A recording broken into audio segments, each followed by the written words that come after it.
for the entirety of my high school career. And I play soccer. I've never been very good at weightlifting, but I don't think you could tell Coach Wilson that. Ever since I started weightlifting in 6th grade, after school, he believed in me more than I did. Every day I would want to give up because I wouldn't see any progress. But there was no way he was letting me. It didn't matter how many months it took me to bench 100 pounds for the first time. He believed in me. And he was patient enough to see my potential and my progress even when I didn't. Now, I don't think I'll ever become a professional powerlifter, but that doesn't really seem like the thing for me. Soccer's more fun anyway, in my opinion. But because of Coach Wilson, I'm sure that I can improve in life at anything I put my mind to. And I aspire to be as encouraging to others as he was to me. And that might take a week, a month, a year, or it might take my whole life, but I know that I can be the same positive influence for other people. Similarly, Mr. Caruth saw more potential in me than I ever saw in myself. I very specifically remember the first time he spoke to me. It was in middle school, and he was subbing for a random class. Because of, substitute teacher, I wasn't really paying attention. I balled up a piece of paper, and when I thought he wasn't looking, I threw it at someone across the room. Not a good look for me. And as I soon found out he was looking, he immediately said to me, "What's your name?" And I thought it was over. I had accepted my fate that I was going to get in trouble. He was going to give the teacher a note. But instead, when I told him my name, he just said, "I'll remember that. I'll remember your name." And that doesn't sound like much, but it's so easy to get caught up in the grades and the detentions. But for him to care about my name, to take the time to remember that, it made me want to make him proud. Because if he's going to remember me, then I want to be worth remembering. Junior year, I auditioned for Strike the Musical on a whim. I think Noah Kennedy had mentioned it to me, and it seemed like a good way to get out of football practice for a day. But I had no expectations for it at all. It was so far outside of my comfort zone that at one point, when I showed up to a script reading completely unprepared, I 100% planned on quitting. But Mr. Caruth insisted that not only could I succeed in my role, but that I was a leader. I have no idea why he thought that. I mean, I came unprepared, I wasn't energetic or charismatic, definitely wasn't good at singing, all the things you need for a musical. But because of him, I stuck with it, and I'm so glad I did. The musicals were easily some of my favorite parts of all of high school, and I have to thank Mrs. Brown, Mr. Hoskins, and the rest of the cast for that as well. To this day, I don't know why Mr. Caruth insisted that I was a leader, but I do know that more than anyone else in my life, he has made me want to become a leader. I have dozens of other teachers I could mention. If I had time for them all, I'd talk about how when Ms. Singleton enthusiastically acts out what molecules are in front of the AP Bio class, and when Ms. Matthews insists that I can enjoy reading, I just haven't found the right book yet. I'm actually inspired to learn because of their passion for their subjects. But the last teacher I want to talk about is Coach McCord. At first glance, he might seem like a grumpy, cynical old man who thinks that all criminals should be sent to a deserted island in the middle of nowhere. But if you ask him, he'll insist that he is the happiest person in the world. And at first I thought it was some kind of joke, but he believes it. And if he believes it, then that means it's true. He defines his own happiness, and I'm envious of that. I wish I had that ability. To him, he has everything he wants. And so he's as happy as he could ever possibly be. That's amazing. I mean, I wish I had that power. But because of him, I know that I can find happiness because, after all, I'm the only person that can define that happiness for myself. For most of high school, I wouldn't have considered myself to be happy with my life, though. Unlike Coach McCord, I only focused on the things that I didn't have. Every day I convinced myself that because I wasn't making progress in athletics, or because I feared that my friends didn't actually like me, that I didn't deserve to be happy. For the longest time, I had that sinking feeling that everything in my life that wasn't perfect was all my fault. It's quite personal, and I don't really talk about it often, but during junior year, I became depressed. I hated everything about myself, and I found myself completely crushed and hopeless. I went to counseling for a while, and that helped me get better, but I never could have gotten through it without so many people believing in me every day, even when I didn't believe in myself. To all my friends, it meant the world to me when y'all were there for me, even if you didn't know what I was going through. Coach Wilson and Mr. Caruth had no idea how unmotivated I was when I first came to them, but because of their encouragements, the course of my life has changed. And Coach McCord has no clue how much hope he's brought me just by being a happy chemistry teacher. The kindness has given me the motivation to encourage others the way that they've encouraged me. And so I want to take this time to encourage you by telling you that I truly believe that you define your own happiness and never let anyone else convince you otherwise. Wilson Hall has been a blessing to me, even when I didn't realize it. And so the only proper way to end this speech is to say, thank you.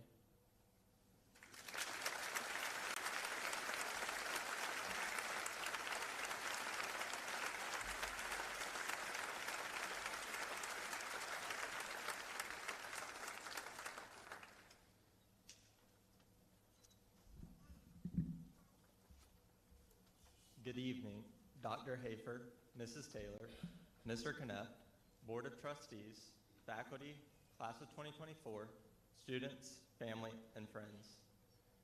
It is truly an honor to be standing before you this evening as your valedictorian for the class of 2024. While I'm sure some of us are feeling anxious yet excited to finally be done with high school, I would like to take a moment to reflect on how far we have come. Many of us have shared several experiences together, from Washington, D.C. to the Yorktown and Cayuga. All of these trips have served as opportunities for us to have our eyes open to the world and broaden our perspectives on life. We have all weathered the storm of COVID with its oh-so-fun Latin Google Meets and several scares from the fall of plexiglass shields. Some of us had battled through sports injuries, including the devastating ones on the football field that caused us to wonder if we could make a deep push into the playoffs this season. Some of us have suffered heartbreaking losses on the fields, the diamond, and the courts, and the more poignant loss of our friends and family members. But all of us are about to embark on a journey into the next chapter of our lives. Before we cross the threshold of this auditorium and throw our caps celebratorily in the air, I would like to put in perspective the amount of support we have each received up until this point. I'm sure many of you have heard the old African proverb, "It takes a village to raise a child." I feel like this quote encapsulates the amount of support each and every graduate has received throughout their education at Wilson Hall. Faculty, parents, and classmates all have had a quintessential influence in our time here, regardless of years spent. I want to recount several instances that portray the significance of this proverb, starting with the faculty. You were always there for us, putting up with our antics. The mystery of the unscrewed light bulb in Miss Muldrow's class, or the infamous polar plunge during junior retreat at Cayuga, just to name a few. You all supported us both inside and outside of the classroom, whether that was cheering at our games, advising our clubs, and giving us the freedom to incorporate the influential Acts of Kindness Club, having unwavering patience with us, mentoring, and challenging us, all of which has prepared us to embark on this new and exciting phase of our lives. Parents, you have each made the sacrifice to send us to this special place.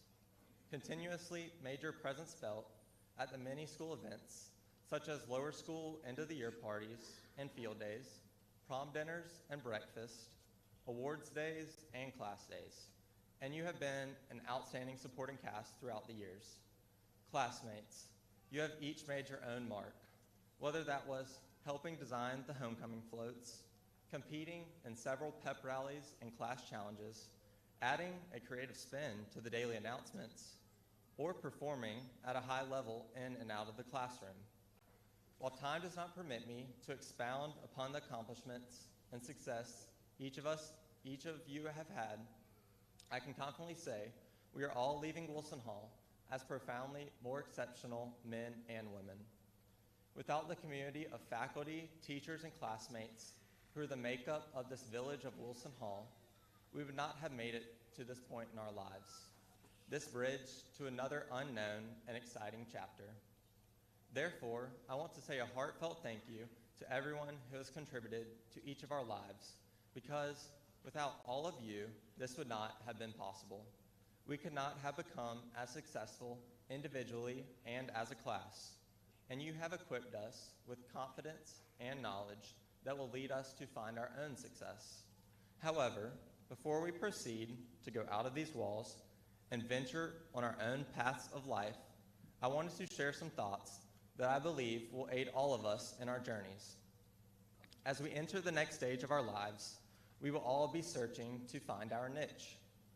We have the perfect opportunity to be whatever it is that we want to be. This is different than what we want to do.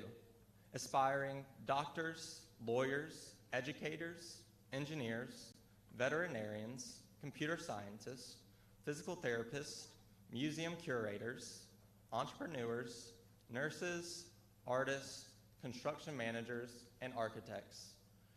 We have all been asked at some point when we were younger, what do you want to be when you grow up? And we likely have answered with one of the careers I just listed, or something else along similar lines. When I was a child, I confidently answered this question by replying, I want to be a garbage man.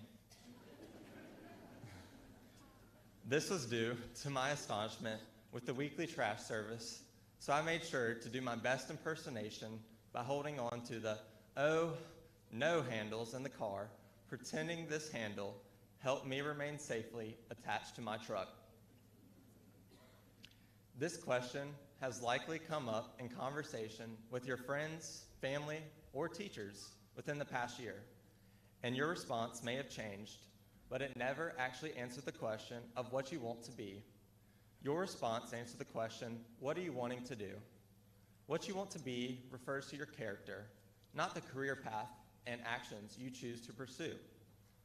Our identities shouldn't be defined by tangible qualities such as our occupations, grades, or status. Rather, we should form our identities on the following aspects of character: attitude, how we treat others, and integrity. I find it easy to overlook this aspect of identity, but these internal attributes outweigh the type of profession we do. Maya Angelou once said, I've learned that people will forget what you said, people will forget what you did, but people will never forget how you made them feel. Angelou's quote complements the essence of what I am saying.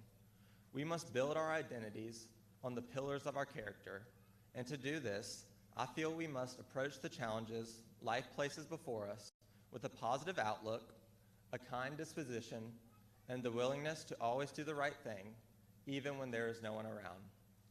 What we desire to do with our time on this earth is more influenced by who we are in those moments when no one is watching, and our character will speak louder than any words ever could.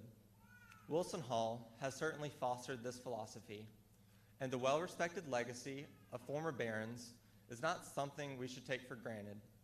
We should be proud to be a part of this village and strive to uphold the strong character of our predecessors. As a final message to my classmates of the class of 2024, I am not only confident in all of our talents and abilities that will enable us to tackle life's challenges, but also in the character Wilson Hall has already instilled within us. In our lives, we will face circumstances where we feel alone and isolated from others, but we will never be alone. Wilson Hall will always be a village full of people who want the best for us, but out there in this vast world, there is another village that we must search for that one day we will each call home. One where the character of its people speaks volumes, maintains focus on dreams and aspirations, and supports one another in a symbiotic manner, allowing each of us to grow the seed of our identity into the majestic oaks that foster future generations. As we journey to this next phase of life, the type of people we have become and the many villages we choose to take residence in will blend together to form our entirely unique village, one that is self-constructed and carefully built upon the values and lessons we have picked up through our former villages, truly defining us as individuals. In order to reach the true beauty of our identities and create these villages unique to us, let's not forget that our actions have louder voices than what we speak. And let's make sure that our cultivated and unique villages are made beautiful, kind, and empathetic places, shown by the loud and proud voices and actions that have been created in each of us by our first village, Wilson Hall. Thank you.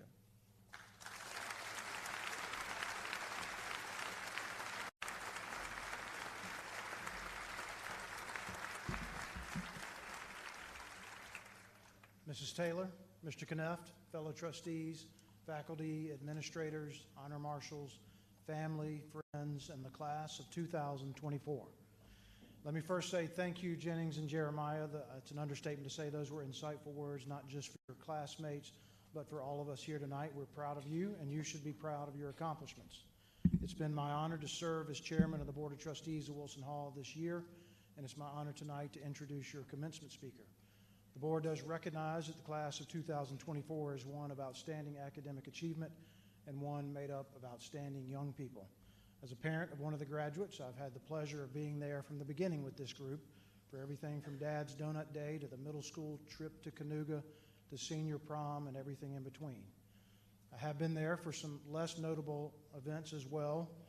I recall when two of you young ladies, one of whom looked a lot like my daughter, had to stand against the fence in elementary school because you had buried one of your classmates' baby dolls in the sand like some kind of funeral. But I'm happy to report that as far as I can tell, neither of you have grown up to be sociopaths. That's good. But one of you does get really cranky when you're hungry or tired still. So I was there more recently at Litchfield by the Sea for spring break, and some letters from some signs started to disappear. It was a great mystery. The Litchfield HOA, I think they wanted to bring in Homeland Security to investigate. But if you ask me, I think it was probably those Hammond kids, don't you think? And I know what you're thinking.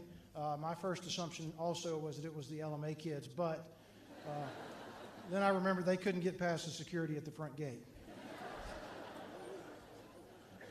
If I haven't mentioned, this is my last official act as chairman of the Board of Trustees, so you have to complain to somebody else.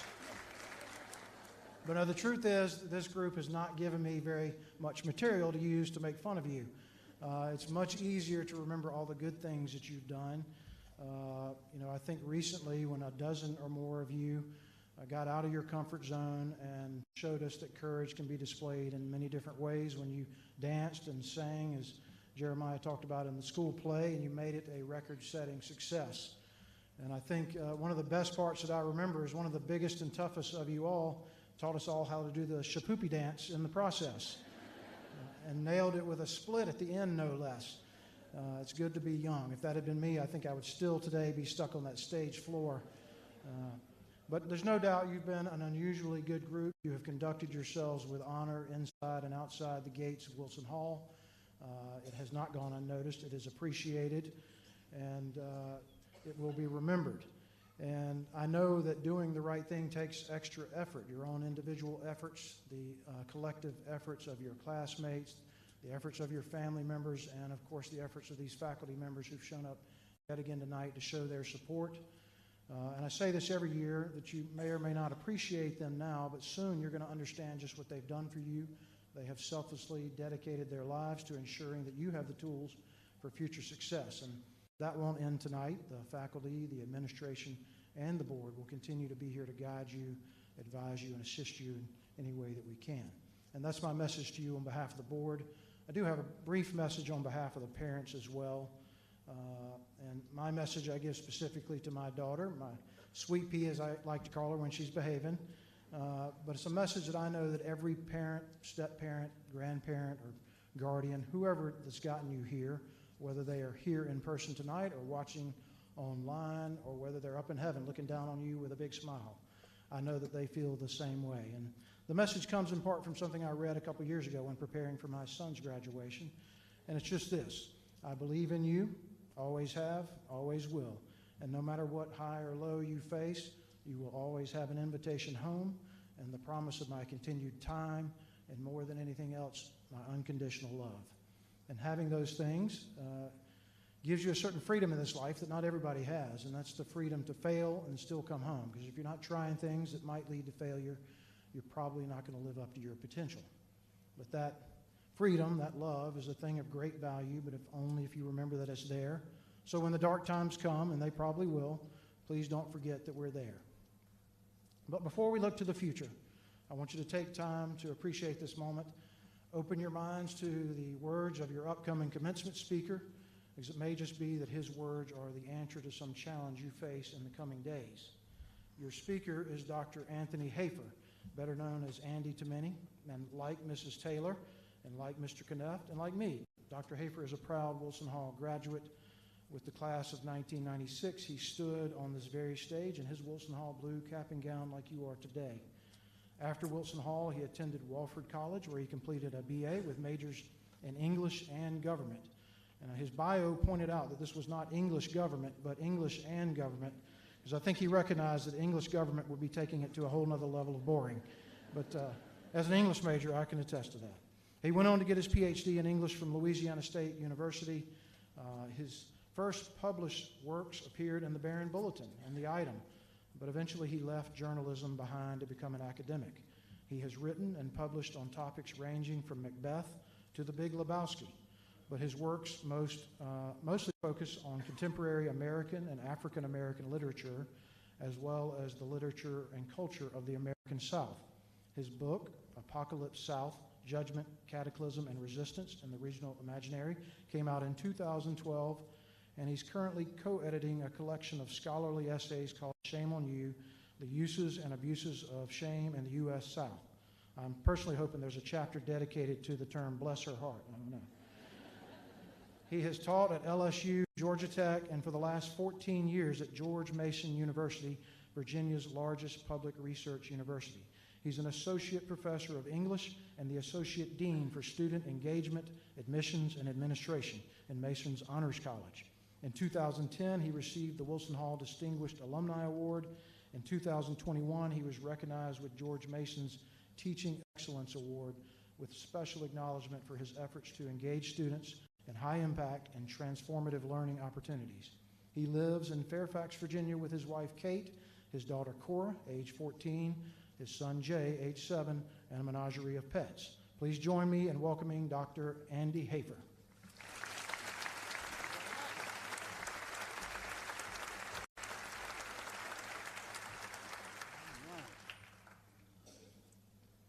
Hang tight, y'all. All right, Mr. Kneft, members of Wilson Hall's outstanding faculty, Ms. Taylor, Mr. Croft, members of the board, Mr. Moulton, friends, old and new, thank you for having me back. It is an honor to be with you tonight. And to the class of 2024, congratulations. Let me be the first to welcome you to the community of over 3,000 Wilson Hall alumni, and to Sean Hoskins' extensive email list. Whether it's in the Barron Update or on Instagram, you are now going to know about all of my life's major milestones. I will know about yours. So we're not going to get a chance to do this later, so let's do it now. Congratulations on the dean's list. Congratulations on your graduation. That first job, great news. Second job, better. Your wedding was beautiful. And your children are precious. We laugh, but that's how fast it's going to happen, and they don't know it yet, right, y'all? Okay. So there's a little pressure in coming home. I see a lot of, familiar faces. I mean, I've got my hair, so it's good. But, a little bit of pressure, but I really did my homework. I took in a steady YouTube diet of other graduation and commencement speeches. But you know how that YouTube algorithm works, and it takes you into some weird places. And eventually, I landed on Michael Jordan's Hall of Fame induction speech. Now, does anyone remember this and remember seeing it? Oh, it's remarkable. He spends the entire thing settling old grievances, revisiting every grudge, settling old scores with people that are in the room.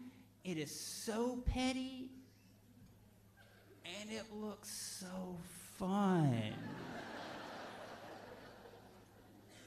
I mean, really inappropriate for a celebratory occasion where it's really not about you, it's about everybody else. But Coach McCord. Oh, man, my second quarter grade in AP Chem, a B+ by 1/10 of a point. You remember what I got on that AP exam? 1/10. So listen, I'm in town tomorrow, so I'm gonna swing by. Can you go find those old tests and exams from fall '94? That'd be really, we'll talk about it. All right, so let's get on with it. Tonight, graduates and families, I think I can offer something of value, and that's my very specific perspective. 28 years ago, as we said, I was right there. I was where you are now, literally about to leave this place, about to leave Wilson Hall, and to go on to what was next. And of those 28 years, I've spent about 20 of them thinking really hard and working really hard to support young people in that transition from their homes, from high school, into the thing that came next, and then out into the world. That's what my career has been spent doing. So I've got the very personal, and then I've got the more broad perspective. And I want to try to do that with y'all tonight, talk about the transition that's about to happen. And I'm going to give you 2 guiding principles to follow. And these are for them, and I'm looking there, but I'm talking to you, but I'm also talking to families. Okay? These are the things that I have learned lead to real success through this transition. Graduates, you've got to take ownership of your learning. That's the first thing. But second, you've got to remember that your education is not your own. And I realize these may seem contradictory, but hang with me. I'll bring it all together. So let's start with taking ownership of your learning and some very practical differences that are about to happen around time and autonomy. So think about it this way. How many hours a day do you think you guys spend at Wilson Hall for the last couple of years? How many hours a day? Honestly, parents, what do you think they're in? And then throw in any lessons or anything outside of school. They've got to be there. That's scheduled. You think maybe that's 7 hours, 8 hours, 9 hours, 10 hours every day, every weekday? If you include all the practice and the meetings and everything? Well, for those of y'all who are in school and in classes in the fall, you're going to have class for about 15 to 17 hours per week. What happens on those other unscheduled 150 hours per week? That is your call. And no one is going to be able to make you to do anything with them. I can't as a professor, and y'all can't either. Only y'all on the stage. So you're going to have to answer the question, how will I use my time in a way that matters to what I want to achieve and what I value and care about? That is autonomy. It means that you will own your decisions and their consequences in ways more than you ever have before. So how are you going to make these choices? That's what I'm here to help with. So I'm going to recommend 3 very specific things. Number 1, pursue a transformational relationship to your institution and not a transactional one. You are off to a variety of places, community colleges, big universities, and the United States Air Force.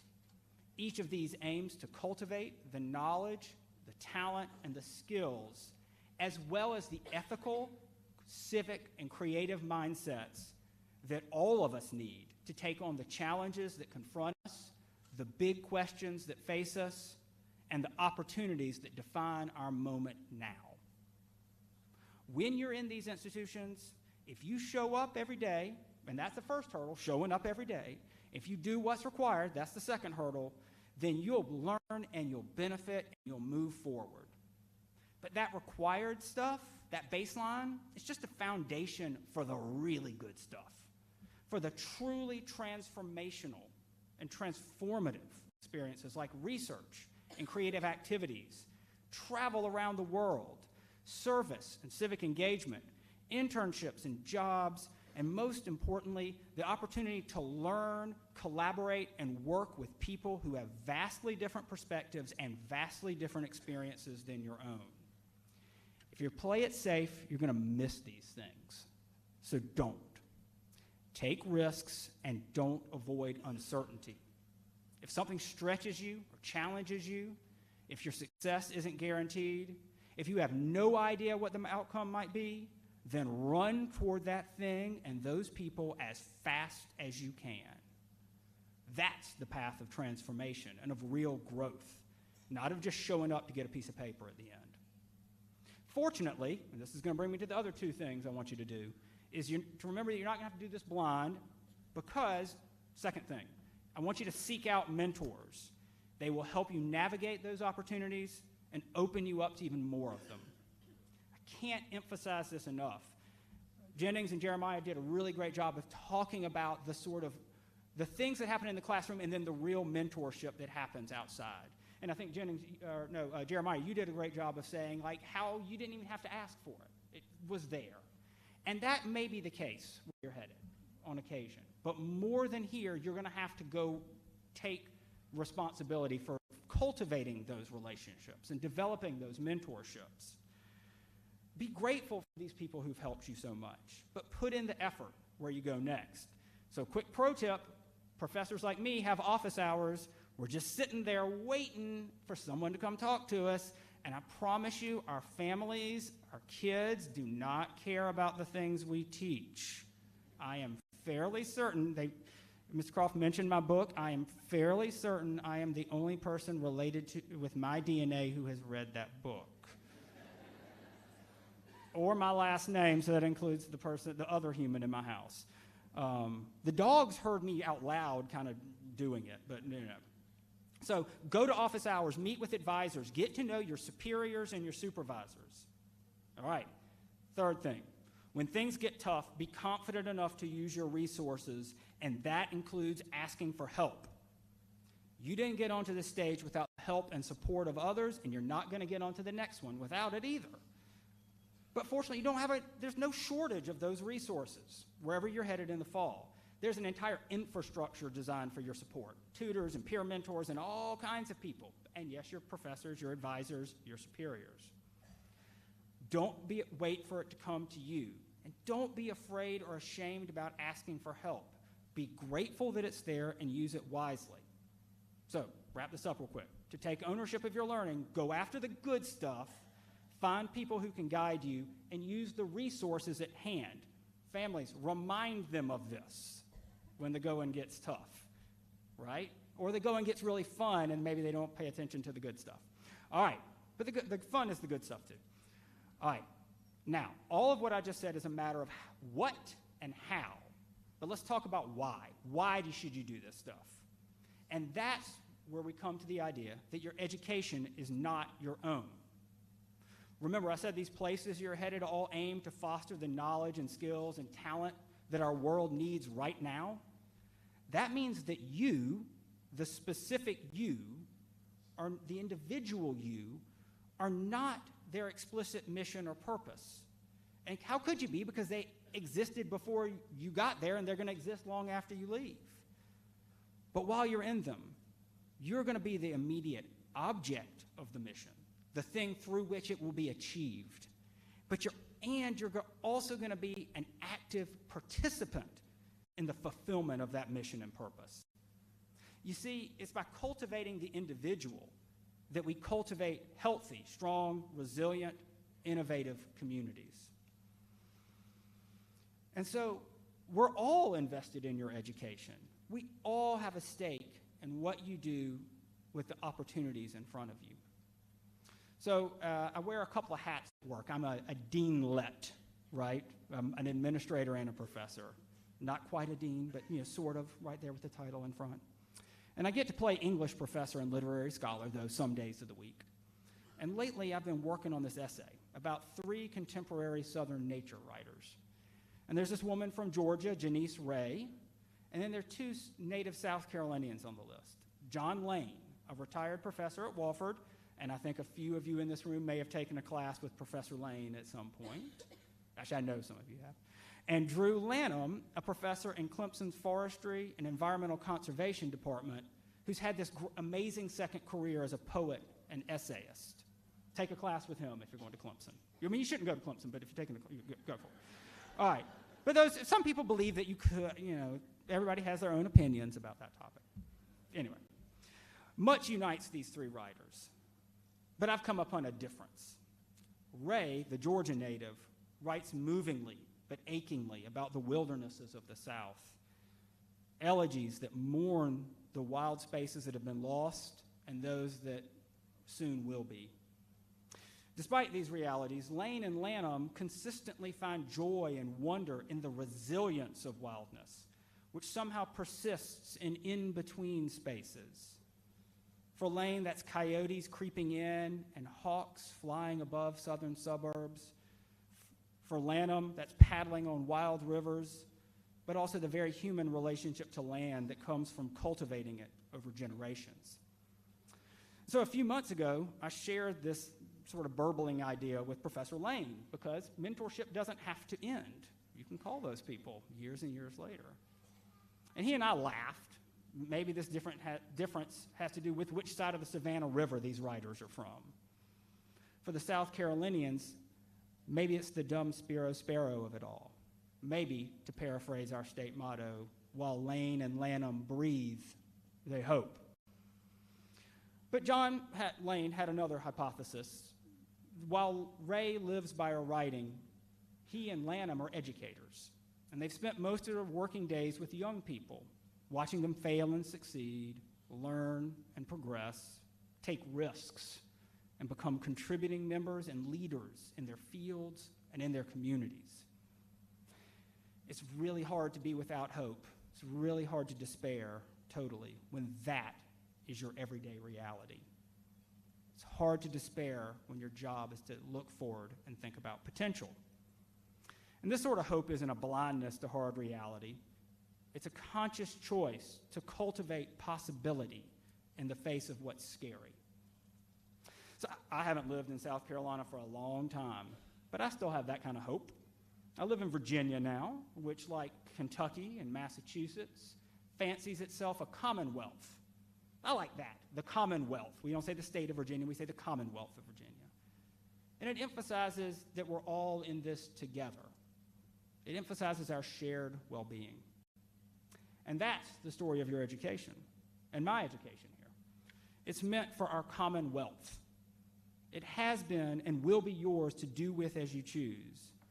But more people than you may realize have a stake, directly or indirectly, in the choices you make. And so, because of that, today, y'all are the sources of our hope. I know that's a lot to lay on you, but don't feel burdened and don't feel overwhelmed. You are ready for this. How do I know? I don't know you, but I do know that 28 years ago I sat on this stage. And for a dozen years before that, I was raised up by this community, this village, to borrow your metaphor, just as you have been. That is what mattered about your time here, and it's what mattered about my time here, not a B+ that I wanted to be an A. See, y'all didn't think I could bring that around. Listen to me again, y'all. You're ready. And for that, I congratulate the families, the loved ones, and yes, the teachers who have invested in these graduates. Class of 2024, with loyalty, pride, honor for all, and a whole lot of that dumb sparrow thing, I congratulate you as well. I can't wait to see what you do next. I am quite sure that Mr. Hoskins will keep me posted. Thank y'all. Thank y'all.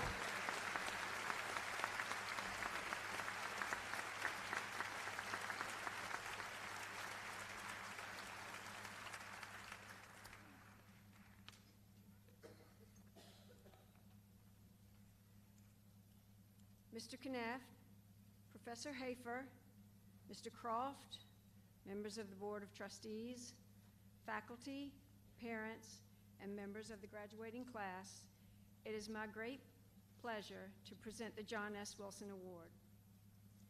At 100 years old, Mom sends her best love and congratulations to each graduate, along with an enduring message, and I speak for her tonight. In a world where the lines of truth are increasingly blurred, hold fast to the truths that you have been taught in your homes, at Wilson Hall, and in your community. Have courage to stand firm in what you know to be true. Joshua 1:9 tells us, "Be strong and courageous. Do not be frightened. Do not be dismayed, for the Lord your God is with you wherever you go." Her prayer for you is that you will hold tightly to your faith, and you will never forget that all good things come from above.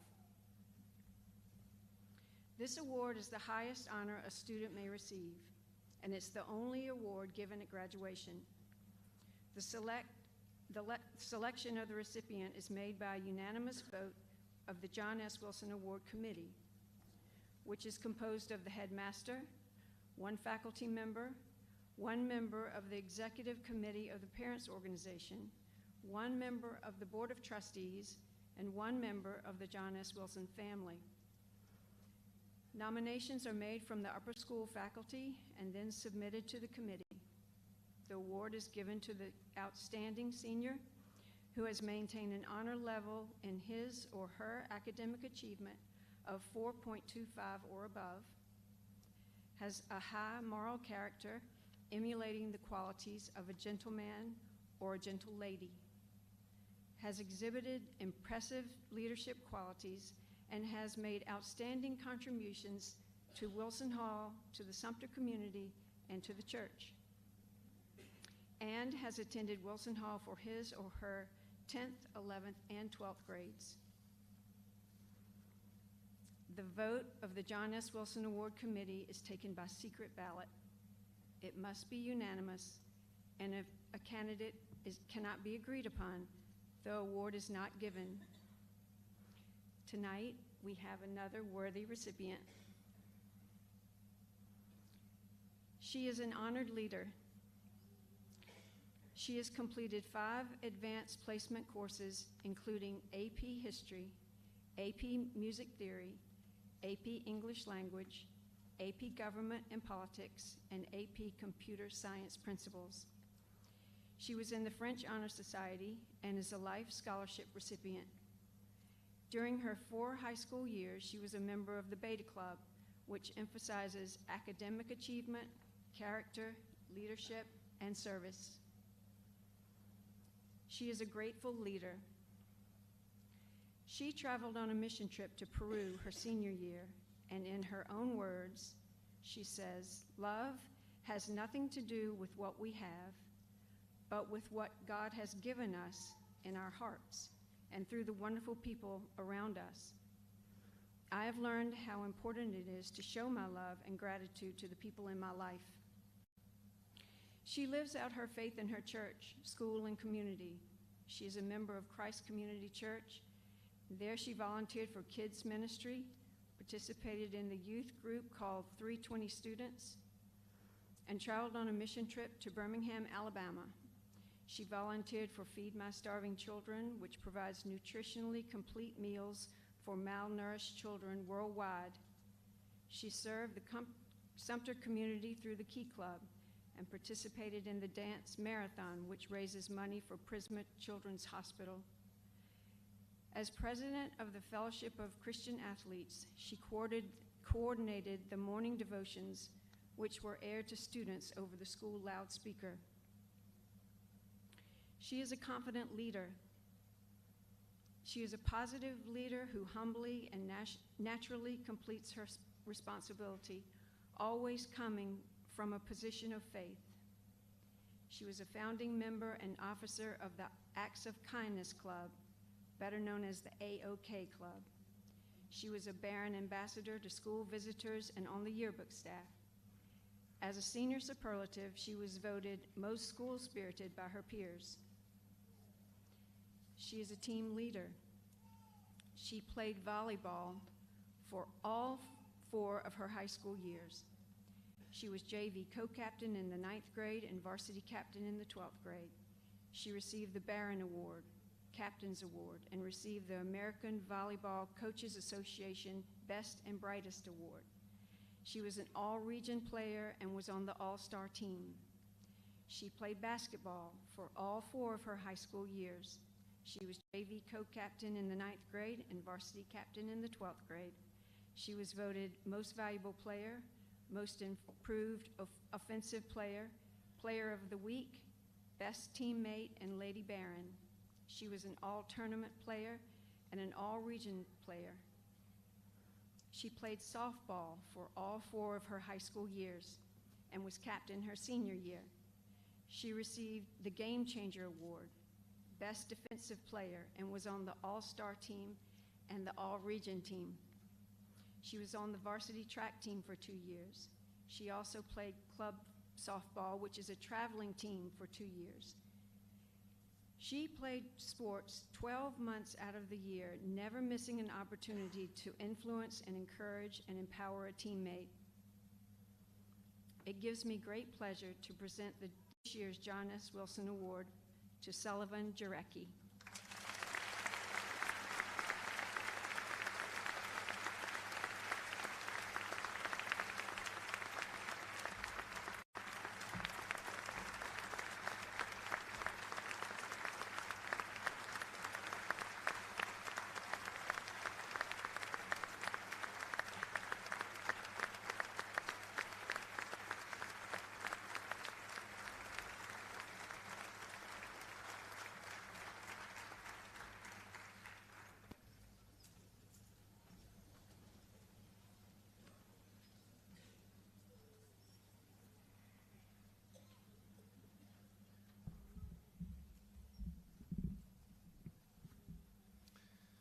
We are now ready to present diplomas.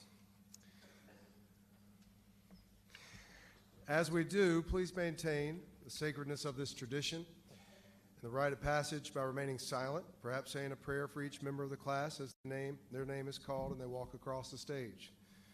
We are also very proud of these seniors, and there will be plenty of time for celebration on the front steps in just a little bit. Jennings Williams Frericks. Jeremiah Robert Jones.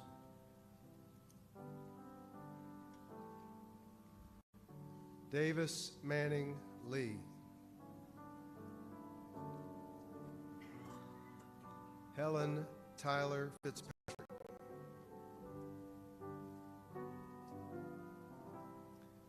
Sarah Olivia Beasley.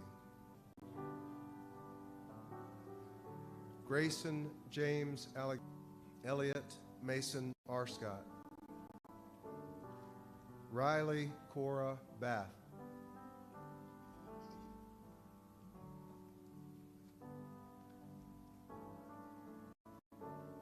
Mary Claire Barrett.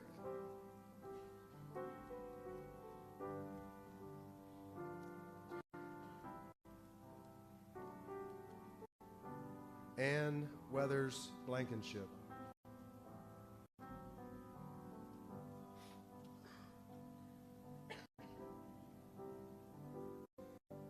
Jacob Ryan Boston.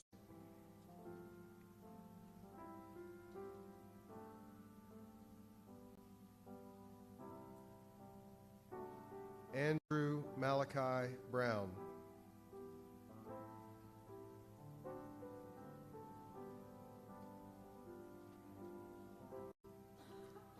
Tucker Huffman Burnett.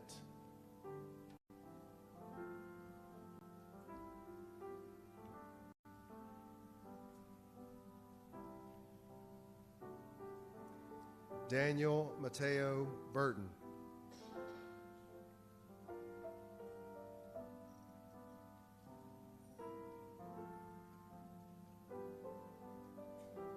Elizabeth Ann Bush.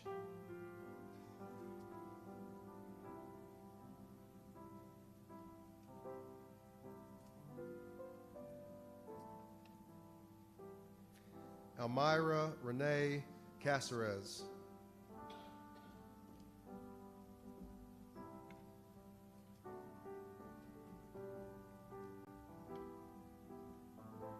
Connor Asa Claus.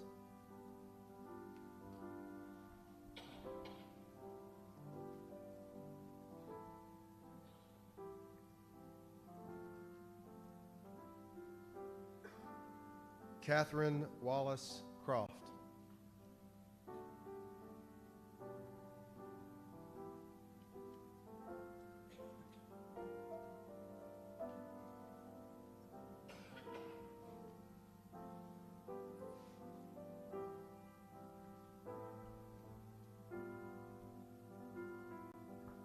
Wallace Jones Deschamps.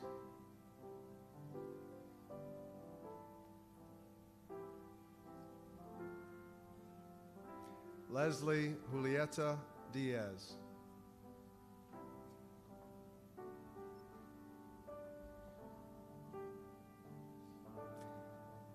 Edgar Robert Donald.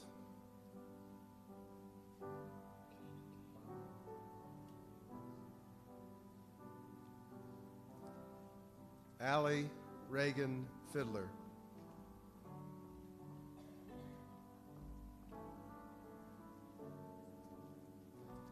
Landon Adams Gilly.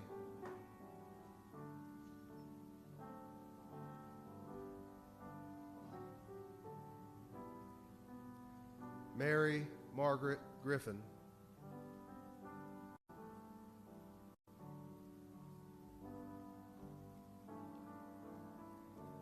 Talon Kinley Griffin.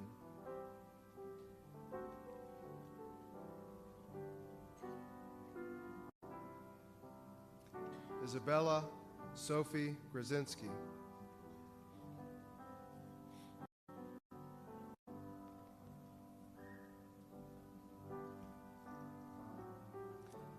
Matthew Connor Hanson.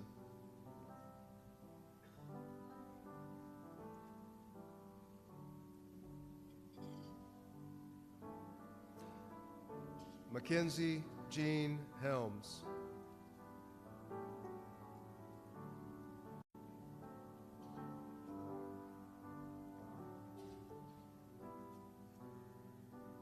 Sullivan Bailey Jarecki.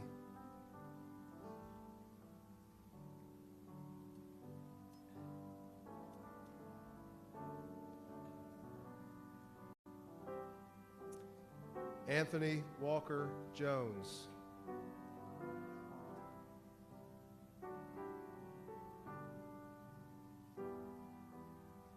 Dylan Walker Jones.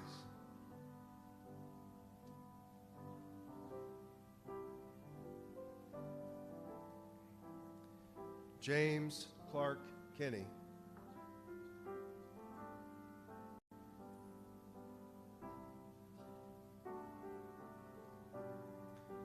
Daniel Perry Kirby.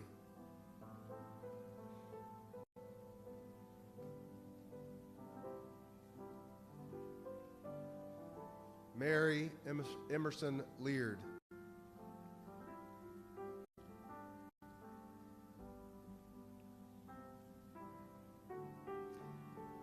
Michael Christopher Marlowe.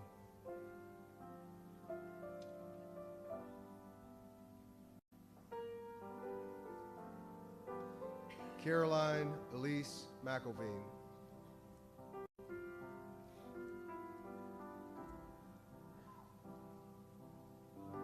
Troy Hayden Mims.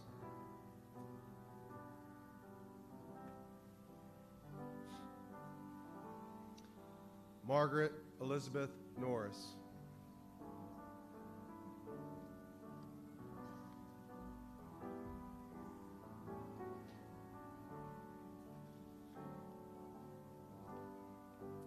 Eric Travis Norton.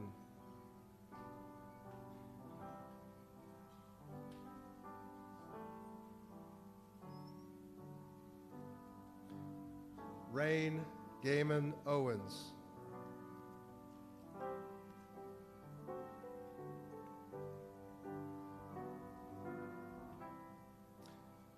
Aubrey Elise Payne.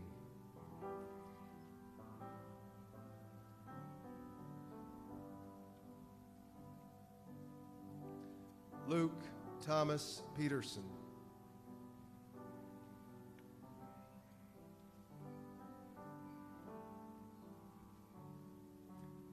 Adam Wesley Pelletier.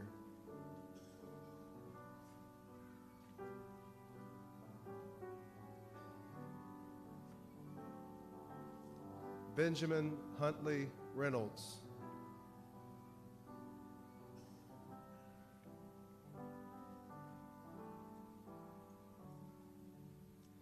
Zachary Robert Scholes.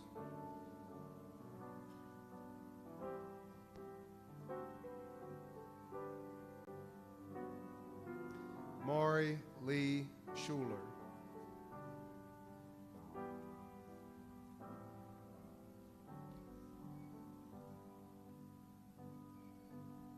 Victoria Ann Singleton.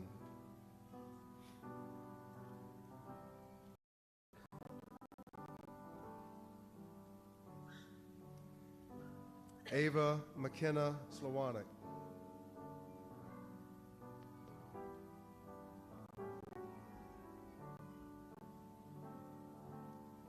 Andrew Pierce Smith.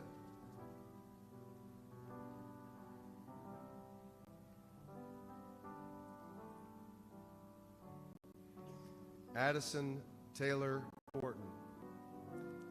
Samuel Burns Earhart Tristan. Alan Elizabeth Van Patten.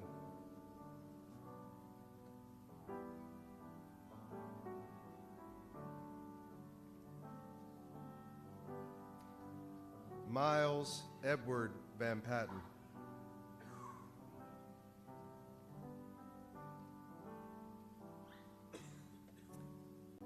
Britton Edward Wells.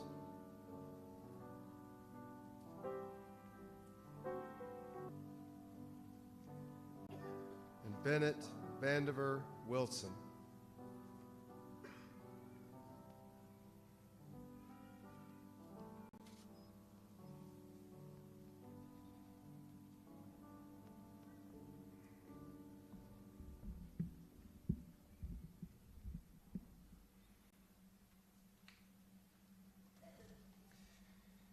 In just a few minutes, we will be finished with graduation season. You will be Wilson Hall alums and ambassadors of our school wherever you may go. And as your head of school, I have the charge of confirming you here at the end, and I get one last word, one last encouraging and challenging thought to share before you continue your journey.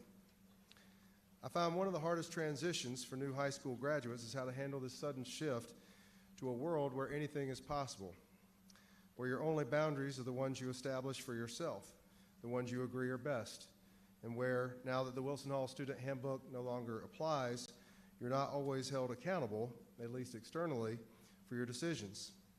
It's an incredibly exhilarating time, but also a time that will test you like you've never been tested before. Last year, a student recommended to me that our dress code ought to allow for untucked shirts.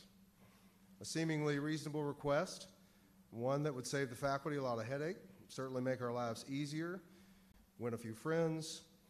As Coach Rector, though, shared in chapel a few weeks ago, it's not like we have some absolute affinity for tucked shirts. That would be kind of weird. But I told the student if we allow for untucked shirts, the entire world will collapse. And I meant it. And to understand my answer, you must understand a little bit about the second law of thermodynamics, or entropy.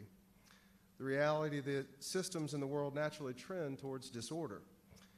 You may have heard William Butler Yeats's famous line, "Things fall apart, the center cannot hold." He was talking about entropy, that in our world, chaos can only increase or stay constant, but can never decrease. Untucked shirts add to the chaos. Tucked shirts push against the madness. Our actions either increase the chaos in our lives or in the world, or they resist it. And why do baseball teams, for example, always dress so sharply?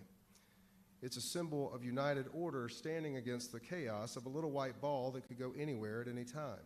It's unpredictable. It's chaotic. Your time at Wilson Hall has been an experiment in integrating order into your life, whether you liked it or not.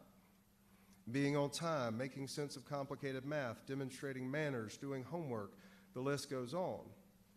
And upon graduating, these boundaries, these expectations will, to some degree, be removed.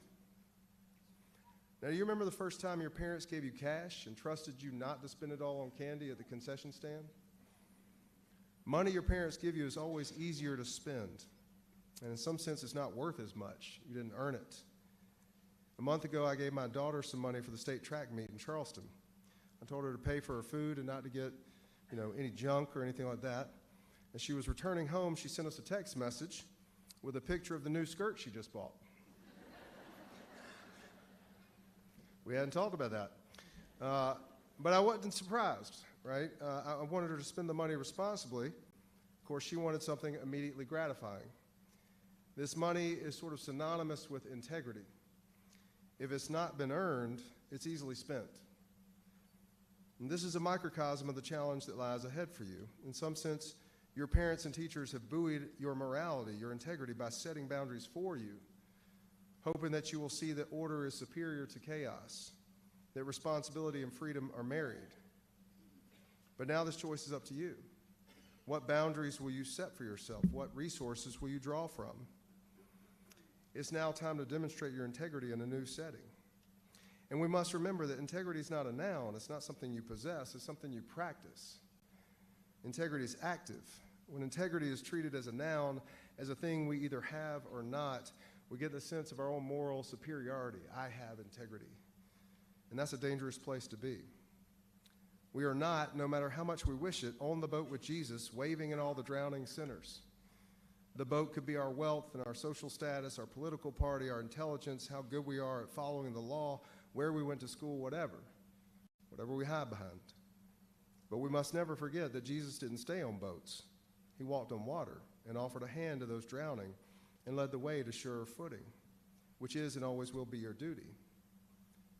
Hundreds of years ago, there was a nun in Italy who was reported to have performed some miracles. And so the Catholic Church sent someone to verify what was happening. This shrewd emissary they sent muddied his boots on the way there and pretended to be unable to take them off after entering the convent. He asked for this nun's help, and her pride having been puffed up from all the celebrity and all the attention from these miracles, she refused. And the emissary quickly reported back to the Pope, "Give yourself no uneasiness, Holy Father. Here is no miracle, for here is no humility." The miraculous is the humility we develop when we try and try again to do the right thing, to love our neighbor as ourselves, to love God with all our heart, soul, mind, and strength, and to time and time again come up short. But the effort and the failure is how we build a practice of integrity. Graduating from Wilson Hall has not made you morally superior or special. It has simply made you better prepared to face the chaos of the world than most. And so more is expected of you. Ask yourself, why do we start the school day with a devotion and the pledge? Why as adults trying to orient you toward the good? You may have imagined that calculus or making sense of the Great Gatsby or conjugating etra was the ultimate goal of your education, and learning these skills are important, of course, but it pales in comparison to learning how to bring order into the world, how to humble yourself, because you recognize that you need boundaries to thrive, that you need boundaries to keep your priorities aligned to what is eternal, what is lasting, what is not always immediately gratifying, like new skirts. And let me confirm for you, this class is ready to take on this challenge. We are so very impressed by you, the way you came back from what should have been a season-ending injury in the weight room only days later, the way you brought joy to those living at Covenant Place during your own free time, the way you honored your father's memory by organizing a blood drive, the way you stepped up to be the lead in the musical, no matter how frightening that was, the way you demonstrated acts of kindness to improve our school culture, the way you painted and sculpted, not for a grade, but to capture some truth and some beauty in your art, and the way you mentored that younger student who needed help. All of these actions have something in common. They were driven by an innate sense of goodness, a demonstration of how good trees, whose roots are strong, bear good fruit. The good person, Jesus says, out of the good treasure of his heart produces good. And in these instances, you brought order to the chaos of your own volition. And as you face difficult decisions, when it is chaotic in the future, and you're unsure what the right path is, I have a litmus test that you can use. It's often the hardest path, the path that you're not absolutely sure about, but you feel an intuition, a spirit moving you in that direction. And once you've started on the right path, very few people will be with you. Your closest friends and family, and sometimes not even them. And in the distance, you're going to hear that chorus of people who is offended by your decision. They will wonder who you think you are taking that path, the audacity. They will claim you betrayed your values or never had values at all. They will try to shame you and make you doubt, calling your faith into question. You are always going to find in life those who think they know what your duty is better than you know it. But remember, as Ralph Waldo Emerson said, God will not have his work made manifest by cowards. Your goodness must have an edge to it, else it is none. Now, this time, I'd ask you to please move your tassels to the left side. And by this act, you are now stepping into a world where anything is possible. And the only question left to answer that will be answered over many years to come is, graduates, what will you do with your one wild and precious life? Our community will be here whenever you need us along the way. But when your life is feeling a bit chaotic, first check to see if your shirt is tucked in all the way.